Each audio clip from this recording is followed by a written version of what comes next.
I'm Mike Zima, a digital marketing expert, and today it's going to be a quick video.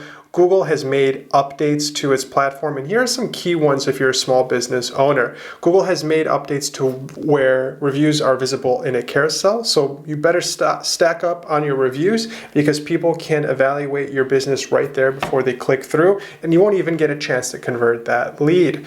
Google has rolled out BERT to over 70 other languages. If you haven't seen that, check out my video from last month where I go into depth about BERT, but the searches are going to improve internationally on Google. And finally, Google has made another update on the local side of things. It's using something called neural matching, which is a sophisticated machine learning voodoo that Google and Microsoft Bing, for instance, are applying. They've applied it to local search results where they can understand that you're looking for something locally, but without actually inferring that from the keywords you're using in the search results. So this is rather sophisticated, and Google is using all of its data to actually try to enhance the results. So if you're a local business, this might actually affect your results, and you might see an increase or a decrease of traffic because you might be getting more relevant exposure to more relevant qualified clicks. So let me know if you've seen any weird things in your Google business analytics, and I'll talk to you soon.